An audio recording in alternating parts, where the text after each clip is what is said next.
I have been presenting at Wholesale Investor for some time, but I must say it's always different when you're on the flip side. With the Capital Network, we help companies to connect them to capital, much like Wholesale Investor events do. And then recently, we decided that we're open for capital ourselves. So I feel like I have had to try and get inside the buyer's mind for the first time. And I'm delighted to have two investors here who are incredibly well-credentialed investors. And the goal of today's panel will be to get inside their minds, to understand what makes them tick, and to extract all of those pieces of knowledge that we need to hopefully have the most successful capital raising possible experience. So firstly, joining me, I will ask if you can introduce yourselves as well and the sorts of investments that generally attract you. Pete, over to you. Is that on? Yeah. Yeah, Pete Seligman. So I've been investing in small and emerging businesses for the last 10 or so years. And prior to that was in a range of other corporate roles. I focus on what's known as ETA, or entrepreneurship through acquisitions. So very simply put, I back entrepreneurs who, instead of starting businesses, are interested in buying one instead. The businesses that we typically invest in are earnings less than 5 million. So usually between 1 or 2 and 4 or 5, in that kind of range for earnings. All domestic except for one where I've invested offshore in New Zealand. And also I get involved in a particular structure founded in the US in the late 80s or the mid 80s called search funds, which is a whole nother rabbit hole to go down, which we probably won't do here. But yeah, I get involved in buying existing operating businesses from typically retiring owners. Excellent. And Phil, when it comes to yourself, getting inside your buyer's mind, what's your approach to investing and what investments are you generally looking at? Hi, everyone. And thanks, Steve, for the platform. Similar, we are looking at investing in business that are brick and mortar. Previously, we did go into the tech space, but there was a lot of risk involved. So now we're focusing on succession planning, or the lack of succession planning, and taking the opportunity to invest in businesses that have high growth, high cash flow, and we use debt instrument to acquire these businesses. Okay, so just to understand, I'm going to get a bit more so we understand you guys more before we get into the general lessons for everyone. The succession planning is a very interesting theme. And also you mentioned businesses under 5 million. And broadly speaking, I'm sure we've all heard there are a lot of a boom in businesses that are for sale.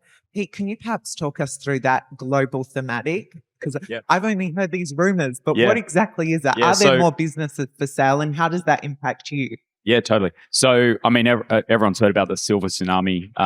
We ran an event a few weeks ago where Bernard Salt was talking a lot about the demographic drivers. Obviously, baby boomers are coming to retirement age. Actually, retirement age for the baby boomer generation started about 5 to 10 years ago. But what's happened is that's kind of delayed a lot of people who people thought were going to exit their businesses at age 65 to 70 are actually holding on till kind of 75 to 80.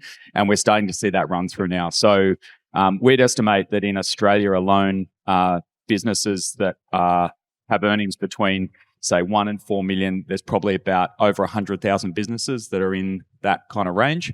And statistically, over half of them would be owned by people of retirement age or baby boomers. So even only in the Australian market over the next 5 years, there needs to be at least kind of 50,000 of those businesses will either shut up shop or will be available for acquisition. Okay. And that's the same globally. Yeah, absolutely. Awesome. And Phil, when it comes to succession planning and this thematic, how does that tie into your business and investing day to day? Yeah, just echo on that point. The baby boomers are reaching, if not wanting to retire. So what we have come across is the opportunity to step in, either to help with the succession, where we can acquire the business and carry on the legacy. Working with the family to continue that business that they've built over 20, 30 years. lack of succession will either cause the business to fold and have no one to take over. And it's very typical at the moment, because if you look at the 3-generation gap, you got your great grandparents, you got your grandparents, and now you got your parents wanting to retire. But when your parents were raising you, you have opportunity to go into tech and other businesses. So there's really no interest for the children to take over the business. So the lack of succession could mean that there's an opportunity for us to go in at a very good price and take over that succession. Or unfortunately for many of businesses, even my parents, they folded without anyone taking over the business. It's it's interesting. Like, just 2 quick points. One is that now that we're moving into the 2020s, as opposed to sort of 10 years ago when I was starting in this space, there are actually businesses that are sort of 10, 15, even 20 years old that are even in the tech space. The business that I'm invested in New Zealand is a cybersecurity specialist. But I've got another one in Wetherill Park that bales cardboard, right? So you can get every end of the spectrum in there. But the first business I ever bought back in 2013, the owner was looking to retire. It's in mining technology and services. And he had 2 daughters that were in the fashion industry. So he had no succession option there. And so that was really the driver for him to try and get out at that point. Excellent. Well, thank you for the intro to you and the overview of where we're at. Now we're going to deep dive into investment criteria. So when it comes at looking at a company or an investment, what are the key attributes, perhaps Phil, that you look at before making an investment? What do you like to see, or what's a no-go zone for you before you decide to put your money into something? So eventually we're quite small. We're a private equity firm. We're looking at 10 million in terms of revenue and less. So that's our pocket at the moment. We do partner with VC company that aim for the bigger fish, but anything that comes across their path, they hand it over to us to look at. The succession business has to have a high cash flow, profitable before we jump in there. We don't go into a sinking ship and hope to revive it. So that's the major criteria. Because of the condition of the succession and the baby boomers that wanting to get out, what we find is an opportunity to get in there at a discounted rate, and a lot of time get away with prices that are 2 times EBITDA. Yes, a great niche. And Pete, you mentioned companies under 5 million, but what other attributes are you looking at? So the reason why I say 5 is actually just because that's kind of the level where private equity, even small private equity, don't go below. I've got a view. The reason why is because the issue we're raising here is that you need a new operator also to drop in, which is why I'm involved in the ETA space. So I back those operators who are then going to be the ones to drop in as the succeeding CEO or leader of the business. In terms of criteria, I mean, if I talk you through my portfolio, you'll clearly understand that I don't have a particular thematic. So except for the fact that all of them were owned by people of retirement age and looking for an exit. There are 3 things that usually I look for. You know, if someone throws me a teaser, what are the 3 things that I ask first? One is just make sure it's not in a market that's going backwards. I'm not one of those people that needs a massive tailwind, but you just don't want to be paddling upstream. The second one is that business in its marketplace, I think it's useful if it's got some ability to be special in some way. It doesn't need an absolute unique attribute, but something that makes it a little bit more different. So if it's an electrical services business, it's that, but it's got a communication specialty, or, you know, it's a cleaning business, but it's really, really good at cleaning schools and the associated kind of parts to that. So it's something a little bit unique that it's got as a driver.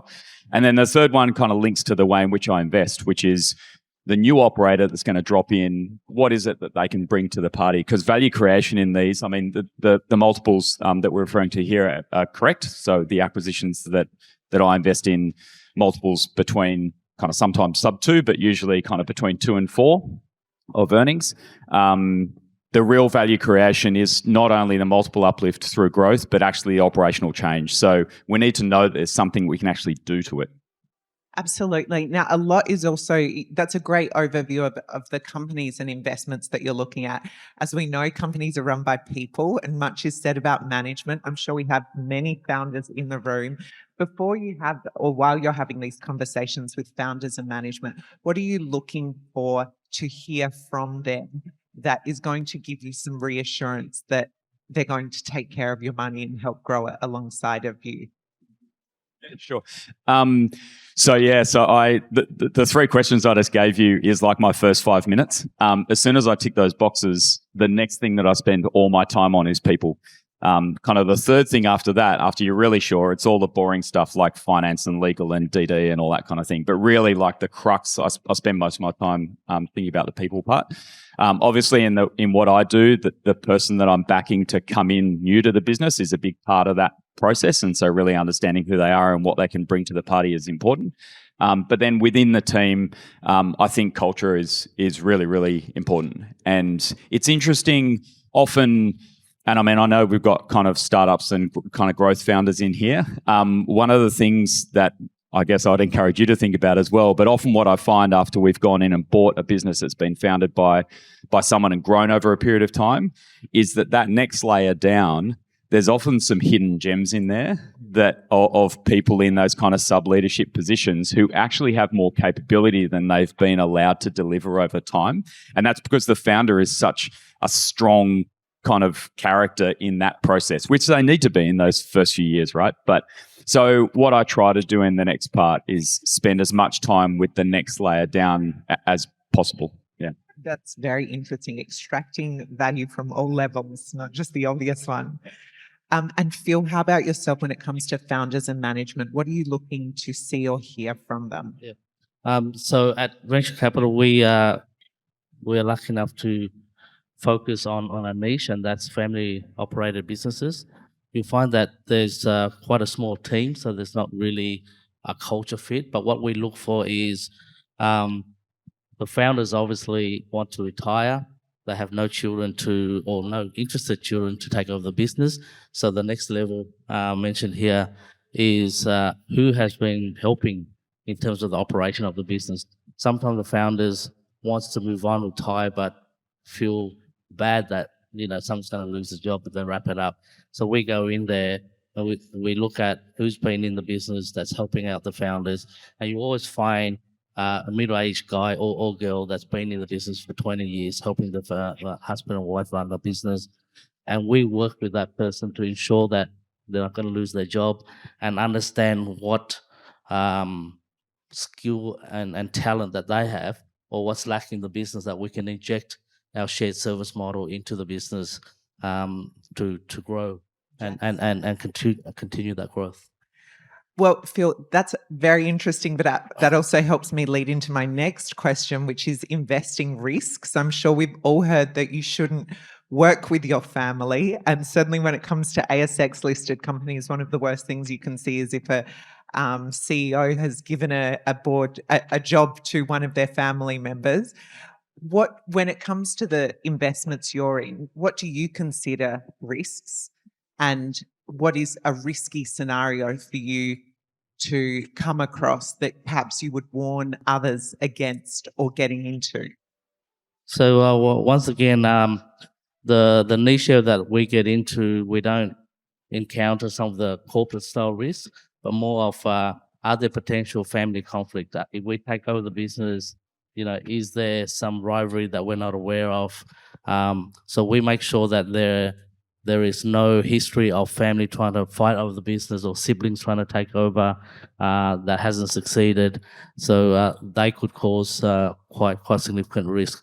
The other thing is we want to make sure that if the business is selling at a low price, understand why they're selling at that price, and if it's justifiable through our DD process, then we want to make sure we want to look at their peak. What was the contributing factor where they peak, and if they drop to, say, if they were operating at 10 million and falling at 2 million, then do we have the expertise to build that up to 10 million? And those are the risk elements that we need to assess. Yes, I'm sure you've seen some pretty interesting things though with family member against family member. Makes it for another layer of emotions that aren't usually present in business. Pete, yourself, when it comes to risks, what do you think makes you a bit nervous if you see it, or what are you actively trying to avoid? Sure. I just used the word nervous. It reminded me of a conversation I was having with a CEO last week who said that she was a bit nervous about something coming up. And I said, it's okay. It's just like being excited. So I think that the biggest risk in what I do inherent risk is key person risk. So when you're going in to buy a business that's been run by the same person for the last 10, 15, 20 years, clearly they're a key person, right? So the method of investing that I use to mitigate that is that we're backing an entrepreneur to come in and effectively directly mitigate that key person risk by jumping into the seat and managing that transition. So first one's key person risk. We mitigate that by bringing someone along for the journey.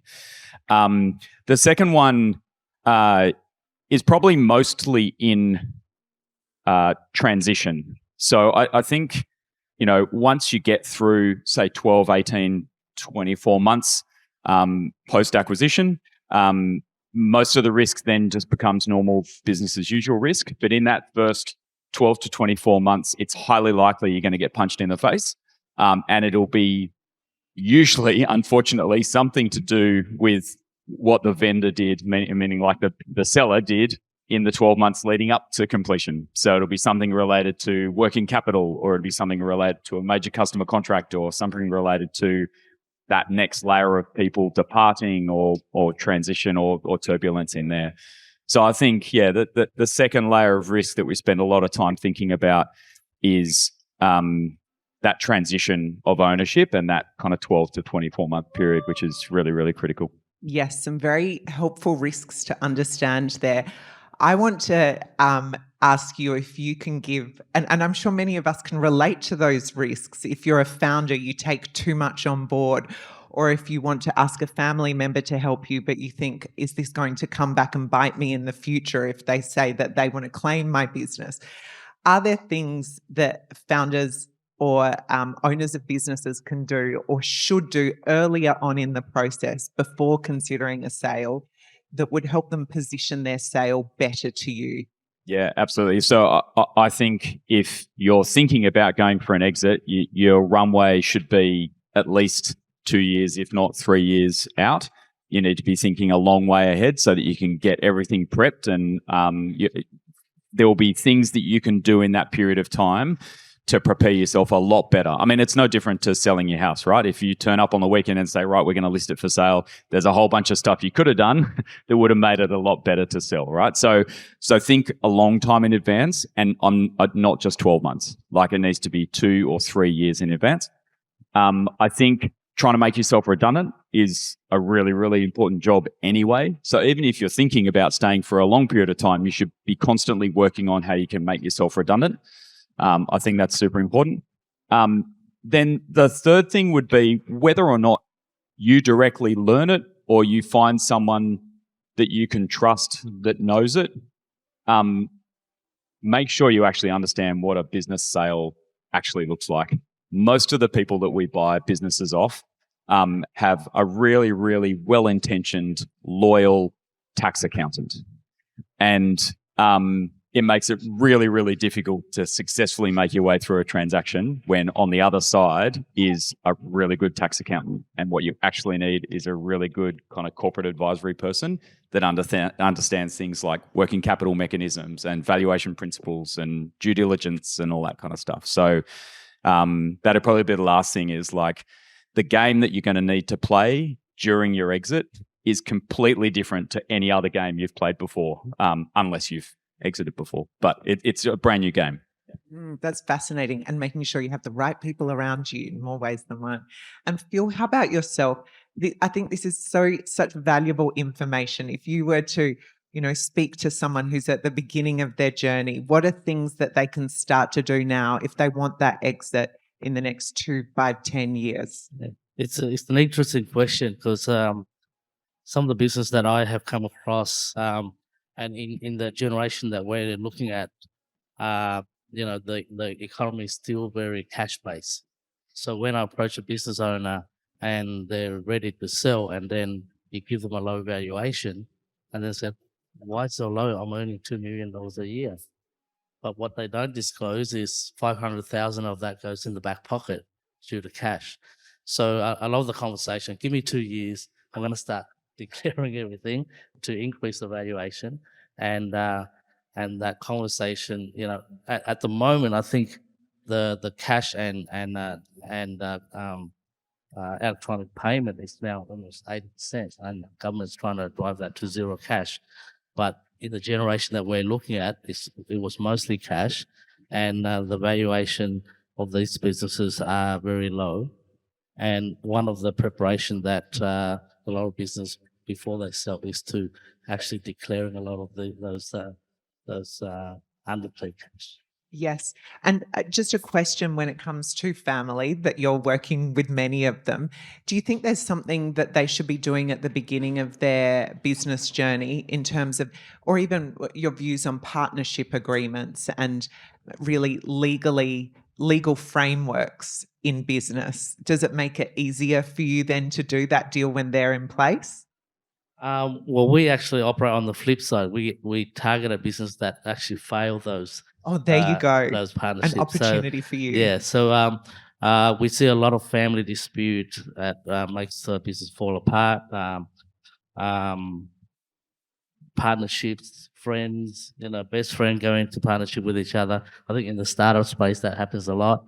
Co-founders and they're like just don't see eye to eye.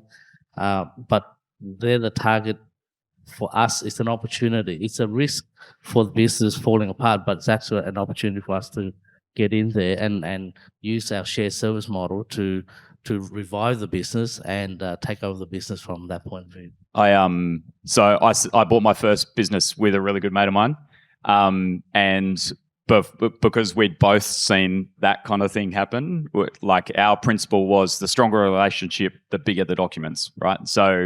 So I think that should just be completely correlated. So, family, friends, all that sort of stuff. A lot of people say don't go into business with family and friends. I don't think it's impossible, but I think, your documents need to be really, really clear. And you actually it's better to have a difficult conversation about what happens if we don't like each other anymore. What happens if we disagree on what we should do next? It's much easier to have that hard conversation when it's actually not a real conversation than when it is a real conversation, because by that point you actually don't like each other, right? So Absolutely. Actually running that scenario planning, what are we going to do if this happens or that happens? Do it when the vibes are good, and write it down, and then you'll have something to go back to. Excellent. Now, we have discussed the whole way through to the investment process, the criteria, the opportunities, risks, some tips to address those risks. When it comes to valuation, I'm sure that your expectations of what you're getting from a business are different to the founders and owners whom you're speaking with. And it is a dance that you enter into, and somebody, well, hopefully both parties end up happy on the dance floor. But when it comes to addressing valuation, Phil, perhaps how do you think that a founder or a company owner puts themselves in the best light when speaking with you for them to get the maximum value from their business while still being a good deal for yourself? Right. Fortunately for us, we've come across a lot of businesses that the owners have already been thinking about retiring, and sometimes semi-retired. So they leave the business quite neglected. So I can't speak to the advantages of the owners, but more the advantages for us. So what we look at is, first of all, were they performing at a high peak area at one stage?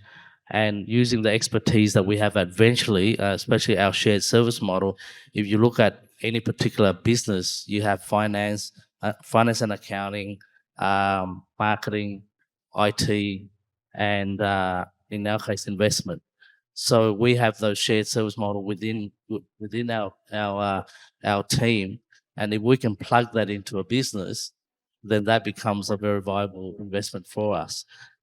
So like I mentioned, we only target those investments where the owners are looking to exit, and in our favour, they are willing to negotiate at a very, very attractive price. Excellent.